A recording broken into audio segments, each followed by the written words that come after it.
I'm Adam Bodon, Director of Adam Charles. I'm joined today by Chehade Sakr, Director of Site Valuations at Urbis. We're here to talk about the challenges in the development space, housing supply and build to rent. Chehade, welcome. Adam. Thanks for coming in. Just tell us a little bit more about yourself and who you are and what you do. Yep, so name's Chehade Sakr. I've worked at Urbis for the past 12 years and I currently head up the living sector's valuations part of the business in New South Wales. My career trajectory, I've worked starting out as an analyst back in the day with a sales agent and then shifted my way over to valuations a couple of years in, and I've been there ever since. Obviously historically doing a lot of work in the build to sell space and then transitioning over a little bit more to cover off and moving with the market into the build and hold, build to rent co-living spaces as well. Well, we share a lot of mutual clients. We do. We talk every other day, well regularly every other day, but every other week. Yeah, at least once a week I think. My phone lights up or yours. It's been challenging last couple of years, and we'll try and dive into some of those challenges and just get specifically your viewpoint as to what's going on out there. We'll dive into housing supply first. It's a very well documented housing supply crisis that we're dealing with at the moment. Yep. What are the key pressure points that you're seeing that's contributed to this crisis that we're in at the moment? Yeah, so I think there's one key point, and then that probably breaks down into a few reasons for it. The biggest one is construction costs. I think, we can talk about planning taking too long, we can talk about all the other sort of factors, but I don't think any of them have the same level of impact on feasibility and delivery that construction costs have.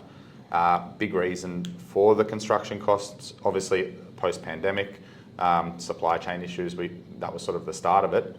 And then on top of that, we saw the building commissioner step in to fix some of the big problems that we did have in the construction industry, and that did have to be dealt with. But now it's gone so far one way that a lot of builders are just stepping away and saying, we don't want to build anymore, particularly in the residential space, because it's just too risky. And that's driving costs up even further because there are less builders out there willing to do it. Yep. Now it's builder developers that are the ones that are sort of able to potentially get a project out of the ground. Yeah, and I mean that obviously with the severe, drop in actual delivery and new starts and completions, we've got it now what's a major affordability crisis as well. Other than the construction costs, I mean that's relatively new phenomenon. They're talking the last 2 or 3 years on the construction costs. Mm-hmm. Is there anything else that's contributed to sort of put hurdles in the way of developers unlocking sites? Costs generally, so contributions, introduction of all these new different sort of state-led, council-led contributions, affordable housing contributions, housing and productivity contributions. Yeah. You can probably put a very long list on a piece of paper of all of those contributions at the moment. Yeah. I think they're also a big part of it, and when they have to be paid, because a lot of them are upfront prior to CC being achieved, and it kind of hurts. Well, when you're assessing and doing valuations for clients, particularly in the apartment space, what percentage of the total cost base is a direct or indirect tax? Sure, good question. Well, GST alone is 10%, right? Yep. And then on top of that, you've probably got another 10 to 15. Yep. So it's talking 25% of the total cost of the delivery of a project, high level, in taxation.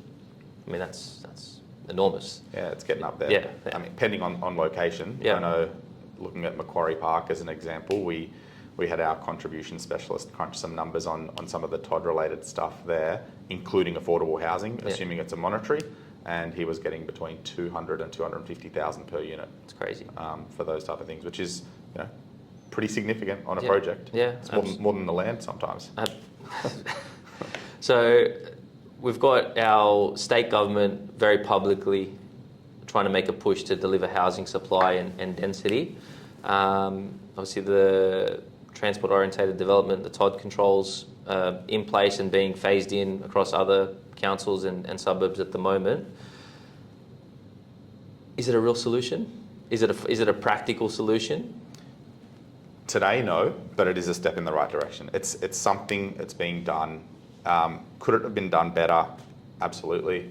I think I saw a PCA paper come out not long after the sort of first tranche were released, and it was testing the feasibility of sites, and it identified that 2 were marginally feasible, the rest weren't, because house prices probably are worth more than the site value that the TOD controls gave them. And that's a pretty big restriction. And for those that don't know, sorry to interrupt you, but what are the TOD controls essentially allowing developers to do in principle? 3-to-1 FSR 6 to 8 stories. Yep. Generally. Yep. Some more, some less, but yep. Generally that's the sort of 3 to 5 to 1. Yeah.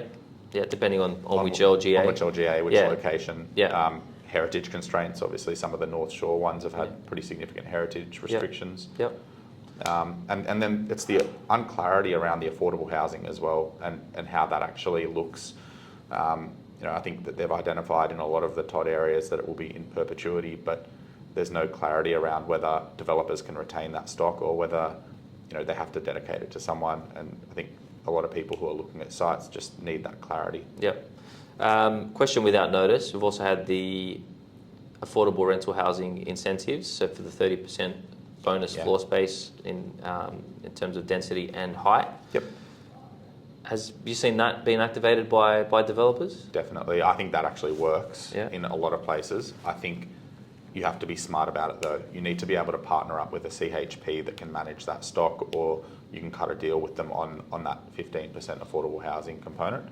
And it has to be the right location. Yeah. I mean, putting more density in a location in a project that already doesn't stack up, that's not going to help you particularly today. But long term, I think it's still a positive thing. I mean, anything that, provides extra uplift, more housing, as well as ticks a box for affordable housing and, can look marginally viable in the current climate is a positive thing. Does that incentive add value to the land?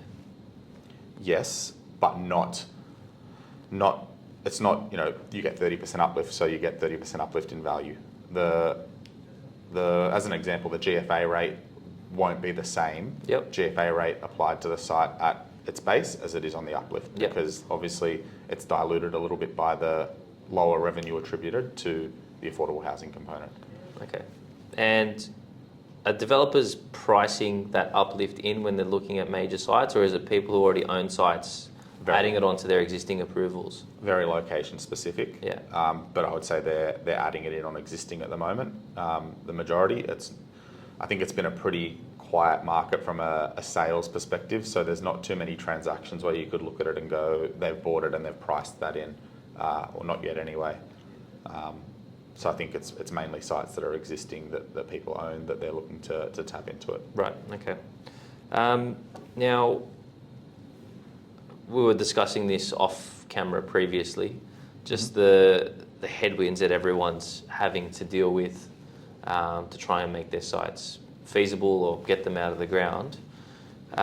We talked briefly about construction costs. Yep. Now, in areas where the sites are no longer feasible, or the incentive just isn't there to start the projects, how are your clients responding? What are they doing? A lot of sitting tight. Others are looking at other alternative options for build and hold or build to rent or co-living, depending on the location and the demand around that site. Some are looking for uplift to see whether that's going to help, or at least to future-proof the site a little bit. So it may not be something they're going to deliver today, but if they can get a little bit more out of it for the future, for when it is ready, it sort of covers them for the opportunity and time costs that they're going to have in that period between. And generally speaking, do you think there's enough liquidity in the private market for the owners of these sites to actually hold on? So far, yes, but I think it's going to start to get challenging. Yeah, it's very interesting. Like, how long can a site actually sit there, unactivated, ticking away interest, holding costs, not signing long-term leases, not generating income? For sure. I think the more attractive development sites are definitely the ones that have some form of holding income. I don't think that the attractive ones are the vacant land parcels that are sitting there that generate nothing for you in the interim. It's the ones where you could still get 2, 3, 4% net yields on and cover some of those holding costs, where you'll see people hold on to them a little bit longer. Yeah. So what's your advice to a landowner in that situation? You've got your site not generating much income. You've got a DA that's expiring in 2 years. It's not really feasible to build it. What do you do? It's a very good question. Explore all options for starters. So make sure that your scheme that you've got at the moment is definitely the highest and best use for your site. Have a look and see what other permissible uses you have, and test sort of the site in that respect and its viability, and if there is any other out for you on it. Obviously, divest is another option, and look for other opportunities that may be income generating in the interim. I think there'll be more and more opportunities out there over the next sort of 12 to 24 months. Yeah. So if it's a shift from one to the other to what suits you, it may be that's what they have to do. I knew that was another question without notice. Just wanted to. I know you're not an agent. That's more my job. Is what do you do? Look, but look, a third option. There is a third, and it is deliver the project. Yeah. If you can deliver it to hold it and sort of see what happens with the market moving forward. I mean, we're seeing that existing stock at the moment is probably the highest demand stock in the market versus, say, a site, because the replacement cost of some of these sites is higher than the value that they sell for. Yeah. So when you're saying existing stock, what are you talking about specifically? Well, I think given the topic today, housing, residential apartments, bulk apartments in one line, co-living, boarding houses, any of those kind of things, to deliver them, if you were to do land plus build cost, probably buying it cheaper, and you're not getting the worst return on them. Yep, no, I hear you. Well, let's dive into BTR, bulk sales and co-living and just unpack that a little bit more. Mm-hmm. It's very topical. Obviously, I've made a long bet on my business as well on the management side about BTR and co-living as an emerging class. So I'm a big believer that it will grow and prosper. But what are you seeing in terms of, I'm talking on the demand side from investors, developers, institutional capital. One, why are they interested? Mm-hmm. And what's their incentive and their long-term view as to why they actually want to get into the space? Yeah, I think a key point as to why people would be interested at the moment is we have 1% vacancy rates. So you've got pretty low vacancy risk on the asset, and it doesn't look like that's changing anytime soon. And residential historically and sort of internationally and everywhere has always been a very secure asset class. So, commercialising this asset and making residential a more commercial style asset is obviously, an exciting opportunity in the market. And we're talking about housing crises. What other solution would you want to look at other than, hey, let's put a whole bunch of housing and rent it out for a return? It's a good sort of quick solution if it can be done. I think that there's definitely a lot of interest, but it is definitely challenging from a formal BTR DA, for example, versus a build to sell DA where someone builds and holds. I think they're two very different things, given exit strategy, and I think pending who you talk to, they'll tell you, no, we're committed to build to rent. We don't care about divesting this individually long term. And you've got others that say, it's a 10 to 15 year strategy for us. We plan on actually selling down and capitalising on growth of individual apartments in the future. So two different sort of markets in that space and two different strategies around it. I think the institutional level are the ones that want to retain and sort of hold on to them without divesting individually, whereas the private market, they're more looking for that capital growth individually and selling down one by one. Yeah, so you're seeing even the private developers who have a build-to-rent strategy, they're still lodging it as a build-to-sell DA? That's what I would say I see more of, yeah. Okay, that's interesting. And in terms of co-living, obviously there's a lot more co-living developments seem to be getting out of the ground rather than build-to-rent. Why do you think that is? Two things. Construction costs stack up better with them, and tax. Yeah. MIT. So BTR, the MIT sort of is the big issue there for a lot of developers and a lot of instos in particular, where they go, it just doesn't work with that sort of sitting there as it is. When you turn to purpose-built student accommodation or co-living, they're taxed very differently, and it makes it a lot more lucrative and a lot more attractive. When I say a lot more, it's still marginal at the moment in the current climate, but much better than sort of other assets. And what about rents? So like on a rate per square metre of cost to deliver? Co-living, obviously much higher rate per square metre, given you've got smaller spaces and the rents are still pretty strong. Yep. But on the flip side, you do have higher vacancy risk long term, and I think that's reflective in cap rates and sort of other metrics when you're sort of valuing an asset like that. Yeah. Diversity of stock is pretty critical to a lot of people, and having a full building of studios is very different to the mix of a build-to-rent building. Yep. And there's been obviously a fair bit of activity in Melbourne specifically in build-to-rent. A lot more buildings actually delivering and coming online. There's a limited supply in Sydney. There's a few operators, but a limited supply coming through. Why do you think that is? Why are they so hard to get going in Sydney? I think land cost was the big difference early on in the piece, and so Melbourne was able to get on the front foot pretty early, with sites being a little bit cheaper than they are in Sydney, and off they went. I think it's still going to be more challenging now in Melbourne, that sort of construction costs are where they are and end values are where they are. Yep. That's probably slowed a little bit since the early stages when things got out of the ground and were delivered. Okay, so we had a land issue previously in Sydney, land being too expensive. And we've already said now construction is making the majority of developments unfeasible, and you and I both know construction costs very rarely slide backwards. Yep. So if a BTR group is other than going to get very lucky and find it's very a site that works, it's very cheap, which just doesn't happen, how are supply lines actually going to increase and BTR projects come online? What are some potential solutions? It's the $1 million question.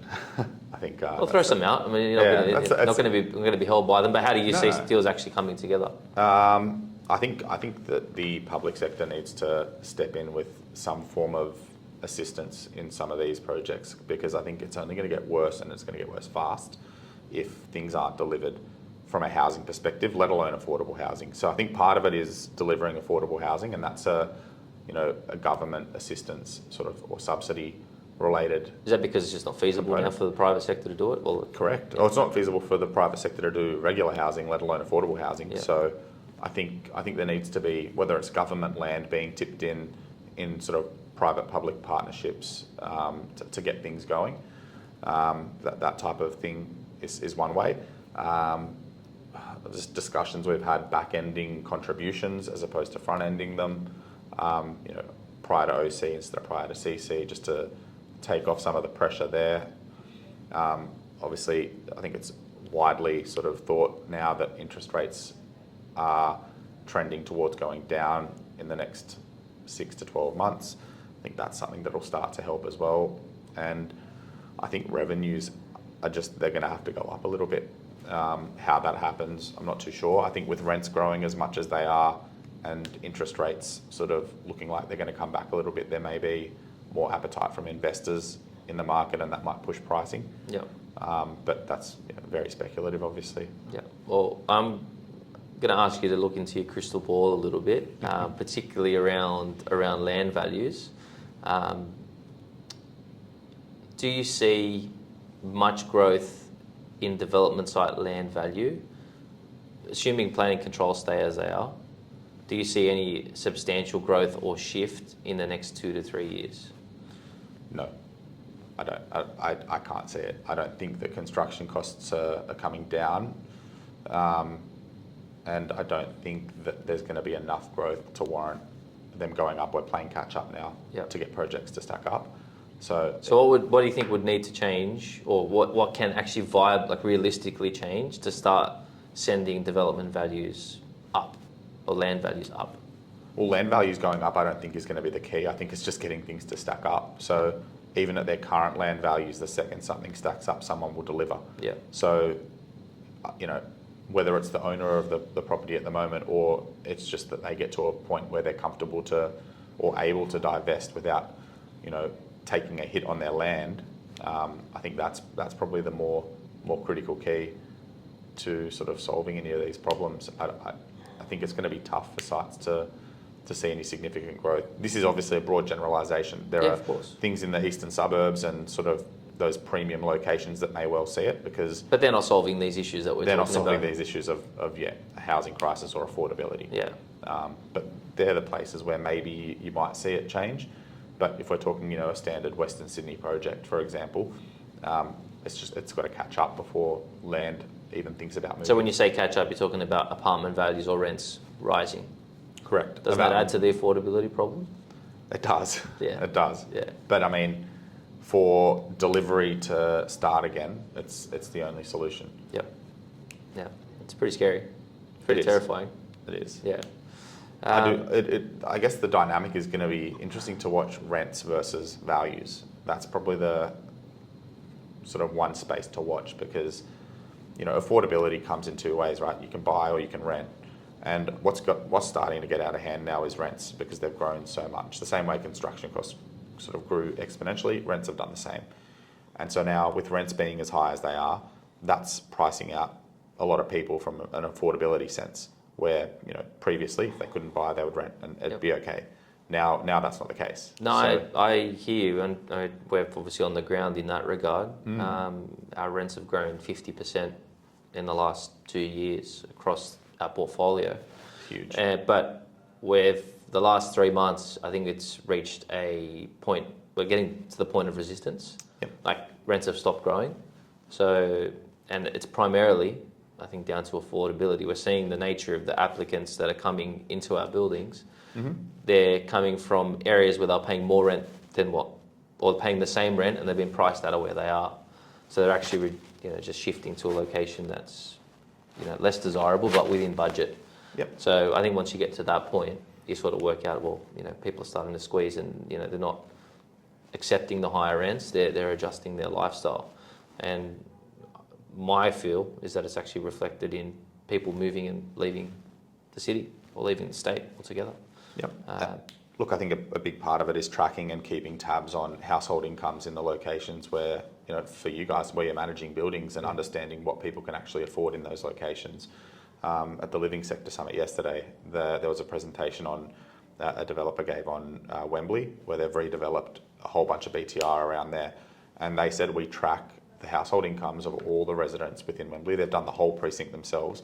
And that's, one of the key drivers of what we can charge rent-wise. And that's, been a big key to their success is understanding the demographic and the market and what they can actually afford, which I think we're going to have here a lot of, right? Like everyone's pricing in some pretty significant rental growths, or not everyone, but a lot of people are pricing in relatively significant rental growth over the next, 3 to 5 years.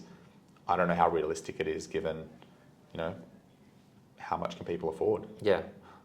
I think it's very location dependent, right? Correct. There's aspirational locations and there's areas where people want to live, but Yep. if you're out in the middle of nowhere, and if the rent's $600 a week today, it's not going to be $800 a week in 2 years' time. That's it. There are limits. We feel it anyway. We see, we have our aspirational locations and buildings where we keep pushing, and our owners keep pushing, and we generally seem to be able to backfill. Mm-hmm. But there's other buildings where it's just like that's the price. Yep. And if it'll grow in line with inflation, but as soon as you start to push, you do get that resistance and people leave. So they'll find somewhere else. Yeah. I do think hopefully that some of this TOD and, well, not TOD specific, but just transport generally and introduction of new metros and better sort of linkages, the light rail in Parramatta, metro in Parramatta, all these things are going to help with people being able to reduce their daily costs off the road a bit more. Yeah. That they might save a little bit there, and it attracts them to a location and allows them to pay that little bit more because of that. Yeah. Well, on that, if you had to make an investment today for yourself in established housing, where would you go? Oh, that's a good question. I am looking. Don't know though. Yeah. Haven't picked a spot. I do think Western Sydney is pretty strong in what it's got now and what's to come as well. I think that it's the centre of Sydney. You're 30 minutes from the city. You're 30 minutes from the new airport, sort of in Badgerys Creek. You can get to Liverpool pretty quickly. You can get to Penrith pretty quickly. the hills isn't too far away. Yeah.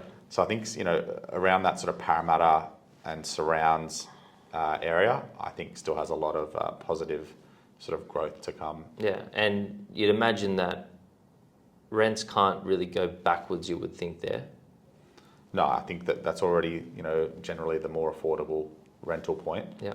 I don't think it can go too far back. And look, I wouldn't say go straight to Parramatta itself necessarily. It might be Seven Hills a few stops away, or some of those sort of surrounding suburbs that are still going to be linked with the transport. Yeah, well, I think I may have shared my view with you, but I'll do it again. If you have an existing unit block or an existing investment asset there, particularly residential apartments, I can't see how at all in the medium term supply en masse is delivered into these areas. Yep. So I think that's just we've already discussed it. It's just impossible. It costs $500,000 to build one unit before you've paid anything, right? Before you've paid any interest and paid any GST. Just talking building. So there's not going to be a great deal of supply. So if you've got an established asset that's there, I think and you can buy it at a reasonable return today. I can only see the rents going one way. Yes, in theory, but that's just one or two drivers of it, and it comes still down to that household income argument of how much can people actually afford. So one sort of thing that we might see for those rents though is people sort of bundling in a little bit more, the average person per dwelling of increase. Yeah, it's interesting. To allow them to pay the rents that we sort of do get to, but it's still going to have to be a more palatable growth. Nothing too significant. No, I'm not talking double digit, but I'm saying if there's people continue shifting to affordable areas, are either going to keep going to those suburbs where rents are more affordable, or to leave altogether. Now, obviously, that second scenario is the one that we're trying to avoid. Yeah, but we've seen a lot of it to go to more like Central Coast and Wollongong sort of type areas. I think we've already seen a fair bit of that. Yeah. But now the prices there are no different to Sydney. It feels like it. It feels like it though. That's what I'm saying. Is you've got rents from I'll just pick a suburb, but we're not getting a lot less in Cogra than what we're getting in Pyrmont for a 2-bedroom. Yeah. Like the rents that gap has compressed. It used to be half. Now there's maybe a 15 or 20% difference. Like it's narrowed quite substantially. So, well, if you had one piece of advice for developers trying to stay ahead of the market or come up with solutions, what would it be? I think the location is the most important thing that you're going to sort of have to consider when you're looking at future acquisitions. Yep. So, if you get the opportunity to buy a generational asset that's in a location that you don't think will come up again in your lifetime, or within the next 20 years at least, they're the ones that you probably want to pounce at. It's not those fringy ones that are only good when the market's good. I think you're better off rolling the dice on ones that are in those real strong locations, and just keep up with sort of what government are doing with regards to transport, and stay on top of it as best you can. Yeah. And one final question. I'm going to read off it because it is well written here. How can the industry better collaborate to address the challenges that we've discussed today? And particularly, what role do you see for innovation and new tech to help overcome these obstacles? Yep. So I think that the best way to improve everything is, at the moment, we have a lot of ideas. It's always ideas, discussions, a lot of talking. We need action.